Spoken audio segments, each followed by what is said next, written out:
Olá a todos, sejam muito bem-vindos ao canal do Instituto do Bem Comum. Meu nome é Rodrigo Miller e hoje estou aqui com a grande presença de Josias Teófilo, cineasta, diretor dos filmes Nem Tudo Se Desfaz e Jardim das Aflições, falando sobre a trajetória intelectual e filosófica do professor Olavo de Carvalho. E hoje ele está aqui para dar uma palestra para nós sobre a alma brasileira. E para que a gente possa entender um pouco mais sobre o Brasil, a gente precisa entender sobre a cultura brasileira, não é, Josias?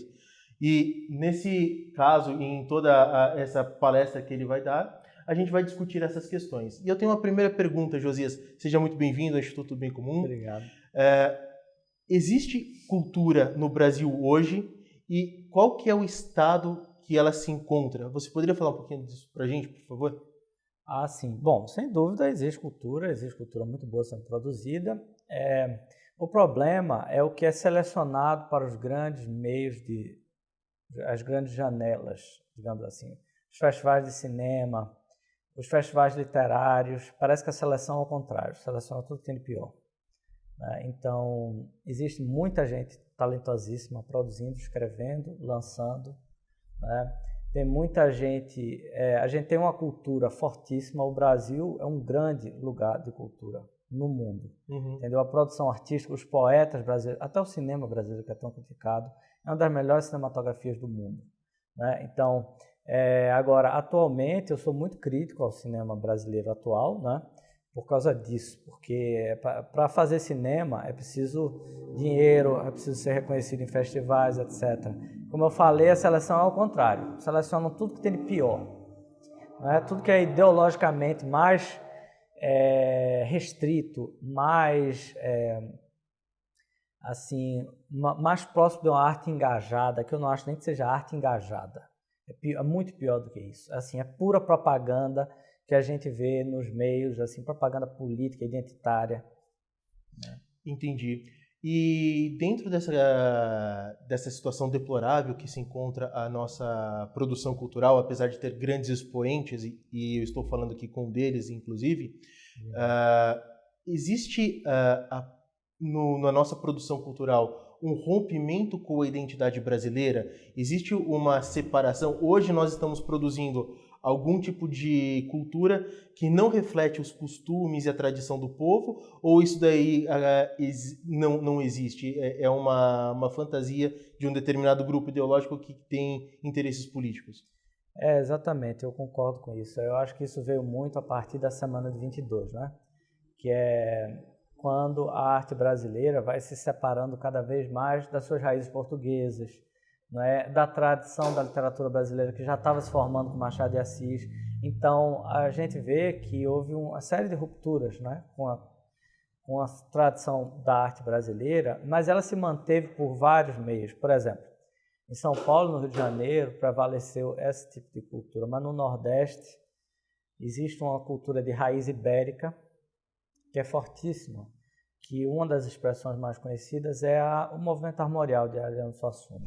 Nada mais é do que a arte nordestina, do que deriva diretamente do Congresso Regionalista que Gilberto Freire fez, em 1926. Então, lá ele falava principalmente de um modernismo que, a sua maneira, é também tradicionalista. Então, eu fiz um curta-metragem, uma primeira obra no audiovisual, sobre um arquiteto chamado Delfim Amorim, que fazia obras de arquitetura moderna, mas com materiais tradicionais, como, por exemplo, azulejos, tijolo aparente. Então, eu gosto muito desses elementos de continuidade que existem na arte, E, de uma forma ou de outra, isso permanece, isso está na nossa alma. É muito difícil separar disso. Mas, infelizmente, o que é vendido pela mídia é algo muito diferente disso. E dentro dessa questão de que existe uma certa alma por trás da cultura brasileira, principalmente no Nordeste, que parece manter tradições mais arraigadas dos nossos fundadores, você pode falar um pouquinho mais sobre a importância da religião católica no plano cultural? Como é que se deu essa fusão de cultura, Brasil e Igreja Católica? Olha, o Gilberto Freire dizia que o catolicismo é o cimento da unidade nacional.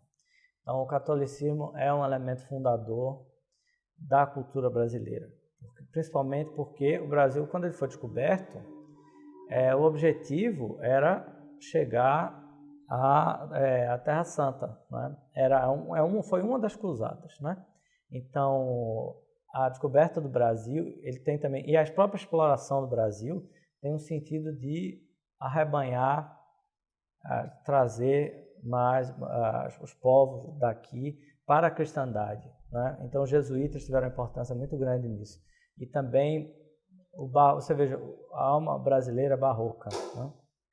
Então, o barroco é fundamental. E o barroco é uma expressão principalmente religiosa. E quando a gente está falando sobre essa cultura bastante forte, né, do catolicismo e do tradicionalismo ibérico no Brasil, hoje existe, por conta do desenvolvimento da esquerda e a sua reação a ela, existe uma certa posição da direita brasileira que ela também está tentando trazer uma estética e elementos culturais que às vezes não são tão tradicionais do Brasil. Você poderia falar um pouco sobre essa estética que essa direita está tentando trazer e se isso, de alguma medida, consegue frear o ímpeto esquerdista, o ímpeto comunista, ou isso, na verdade, colabora e corrobora para um certo sentido revolucionário? Um dos problemas da direita brasileira é que as pessoas ficaram muito focadas nessa tradição anglo-saxã, clássica, né? Que tem origem muito direta no Renascimento, no revival, né, do Renascimento. Então, nos Estados Unidos isso pegou muito, na Inglaterra. Só que a nossa cultura é muito mais profunda do que isso. Nossa cultura é medieval, é ibérica, né? Nós somos profundamente ligados à antiguidade, de uma forma específica, que é através do culto aos antepassados. Então, o culto aos antepassados, segundo Fustel de Coulanges, é a origem do pensamento religioso, né? E isso está presente no catolicismo, né? Gilberto Freire fala isso, e como nos altares das casas grandes se colocava ali a foto dos antepassados, as imagens dos antepassados, junto com dos santos, né? E se enterravam os antepassados ali. Uma coisa meio família Addams, né? Que parece brincadeira, mas é verdade, que a família Addams é uma família católica latina vista por uma família puritana americana. Olha só. Então é como se cultivassem os mortos. Então você vê, se você for nas igrejas do centro do Recife, por exemplo, você vai ver lá muitas tumbas de pessoas. E uma delas que eu fotografei tem um esqueleto, assim, tem uma caveira assim. Eu acho lindíssimo isso. Então o catolicismo tem uma integração com os mortos que é admirável e que é assim diretamente ligado à antiguidade. Não, você me falando disso me lembrou algumas imagens, inclusive, de igrejas no México, né? Que possui uma grande quantidade de esqueletos, caveiras. Eu acho que é muito no sentido de memento mori, né? Relembrar a sua morte. E você vê, e essa cultura anglo-saxã é aquela coisinha, pilastrinhas, né? Clássicas, tudo branquinho, tudo bonitinho, tudo simétrico. Isso é totalmente alheio à nossa cultura. Entrando nessa questão, né, dessa direita, dessa reação à esquerda no Brasil, eu vejo que no século XX, XXI, o nosso aspecto burguês criou uma cultura de massas que emula muito os Estados Unidos da América, certo? E essa cultura de massa, você acha que ela tem uma possibilidade de melhorar? Ou a gente está fadado simplesmente a consumir Capitão América e consumir esse tipo de cultura mais mastigável, mais para entretenimento? Olha, eu espero que não. Eu acho que, na verdade, tudo em cultura é uma coisa assim, muito complexa, né? Você pensa que uma corrente vai acabar e de repente ela ressurge. Você pensa que está tudo acabado e de repente aquela coisa se esgota, né? Então, eu acho que é uma tragédia essa cultura de massa, música pop, entendeu? As divas pop, a Anitta, a coisa que eu mais odeio na minha vida é Katy Perry, Anitta, Taylor Swift, entendeu? Eu odeio isso mais do que o PT, pra vocês terem uma ideia. E filme de... Isso é muito forte, hein, pessoal? De quadrinhos, isso é uma desgraça na vida de uma pessoa, isso imbeciliza o ser humano. Então, mas eu vejo toda hora, inclusive no Twitter, as pessoas lendo autores da antiguidade, lendo, descobrindo, estudando sobre a época medieval, né? Eu também estudando muito sobre tipo, uma espécie de medievo brasileiro, que é o cangaço. São figuras, são como se fossem os cavaleiros medievais ali. Então, é isso, a cultura ela ressurge, permanece, e eu tenho visto muita gente produzindo muita coisa boa. Eu tenho um amigo meu chamado Flávio Garage que escreveu um livro genial sobre a vida dele. É só a vida dele sendo contada. É genial, vai ser publicado em breve. Tem um amigo meu, que é Eduardo Figatti, que já compôs 2 sinfonias. Uhum. Mas eu compôs 2 óperas, está compondo outra. Ele é absolutamente genial e está aí produzindo, está no auge da sua produção. Então, eu não acredito que a gente esteja propriamente vivendo uma decadência da cultura. O que a gente está vivendo é uma decadência da imprensa. Uma decadência da imprensa. E da academia, né? Que, infelizmente, são os veículos de uma espécie de cultura oficial. Nós podemos dizer que que a imprensa, as mídias, as televisões de massa, eles se tornaram algo como uma nova catedral? São eles que estão ditando aquilo que no medievo, por exemplo, foi a igreja, foi o pensamento tradicional? A gente pode considerar isso? O problema é o seguinte, eu acho que a capacidade deles de influenciar é limitada, porque eles têm... todas essas questões de massa, toda essa cultura de massa, ela chega a milhões de pessoas, mas influencia minimamente, no sentido profundo, cada uma delas. Uhum. Então, uma vez eu vi o cineasta Júlio Bressani, no cinema da Fundação Joaquim Nabuco, no Recife, ele dizendo assim, um efeito de uma obra de arte de uma única pessoa pode ser superior a uma obra de arte que afete muito pouco milhões de pessoas. Então, por exemplo, vou dar um exemplo. Tarkovsky mudou minha vida. Eu vi um filme dele, Solaris, e eu vi assim, uma união entre a religiosidade e a arte como eu nunca imaginava que pudesse existir. Então, isso mudou completamente a minha vida. Então, isso tem um efeito superior do que milhões de Capitão América, Capitão não sei que, mulher, não sei que, essas palhaçadas aí que ficam imbecilizando as pessoas. Olha só, tem um cineasta italiano chamado Pasolini, que ele fez um filme que as pessoas eram obrigadas a comer merda. E o que acontece é o seguinte, ele dizia, isso aí é uma metáfora da sociedade de consumo. Uhum.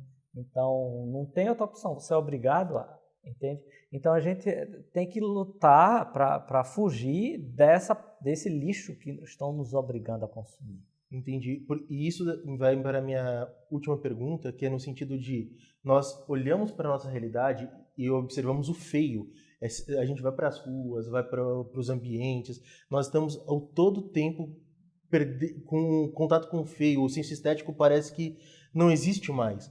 E a minha pergunta é, Josias, existe uma possibilidade de treinar o olho para poder enxergar o belo? E como que a gente pode colocar mais beleza no nosso cotidiano? Porque se você está falando que as pessoas podem ser salvas com a beleza, né? Como a beleza salvará o mundo, tem um livro muito bom sobre isso, mas essa beleza traz algum significado para nós, ela pode nos trazer algo de transcendente, e isso pode impactar muito mais do que o Capitão América, como você estava falando.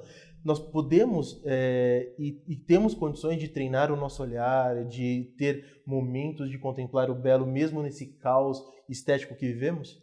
Olha só, eu acho que o que a gente pode treinar é o gosto.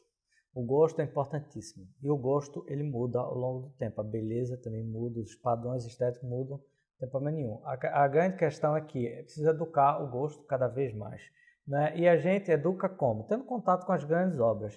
E principalmente com as grandes obras da nossa cultura, que estão lá dentro da nossa alma. Claro que as outras culturas também, mas a nossa mais, porque a gente vai encontrar lá dentro de nós mesmos, dos nossos antepassados, da nossa genética, das nossas tendências mais profundas, religiosas e magéticas.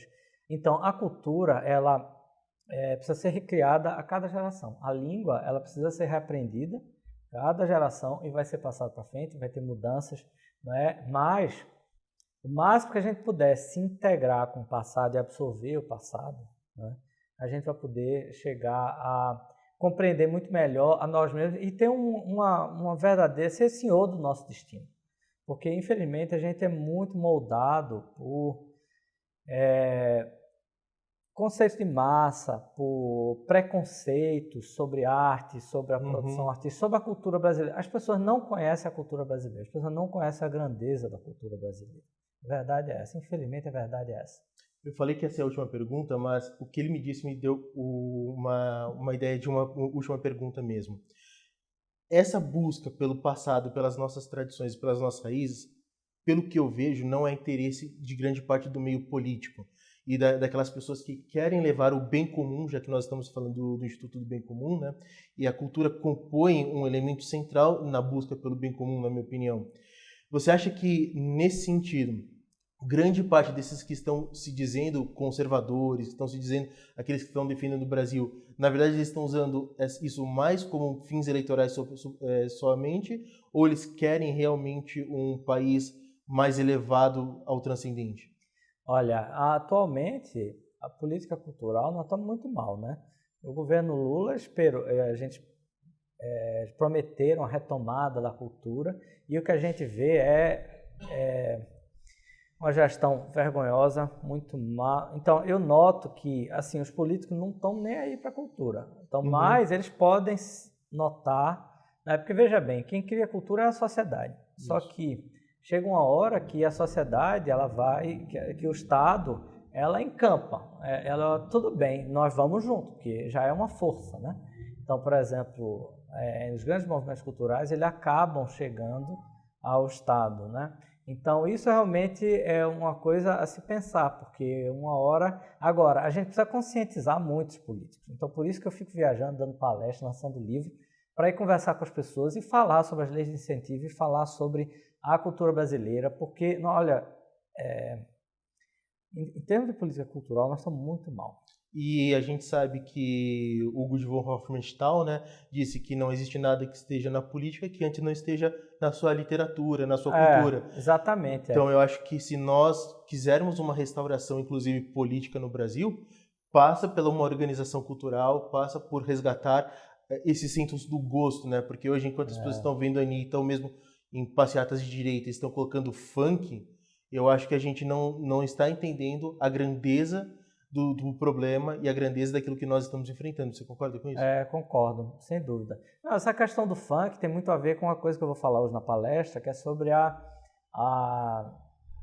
uma coisa que foi feita muito na semana de 22, é colocar tudo que é marginal no centro da cultura brasileira. Então, tudo aquilo que era marginalizado vai ser a cultura oficial. Então, isso aconteceu muitas vezes. A Tropicália é o melhor exemplo disso, né? Então, todos aqueles elementos extra-estéticos vão ser considerados estéticos. E é como se não pudesse haver um clássico.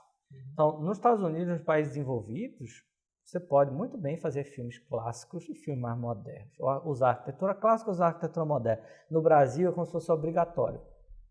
Tudo tem que ser moderno, porque o Brasil é um país novo. O Brasil é um país relativamente novo, mas ele tem uma alma antiquíssima. Maravilha, maravilha. Muito obrigado pela entrevista, Josias. Foi um prazer recebê-los aqui no canal do Instituto do Bem Comum. Obrigado. Peço a todos vocês que se inscrevam no nosso canal, que deixem seu joinha, que compartilhem com todos os seus amigos para fazer o canal crescer. Entre nas nossas redes sociais, Instituto do Bem Comum no Instagram. E por hoje é isso, Josias. Muito obrigado e espero que você venha mais vezes nos visitar. Quem quiser assistir a palestra do Josias, entre no nosso canal no YouTube e ela estará disponível em breve. Um grande abraço.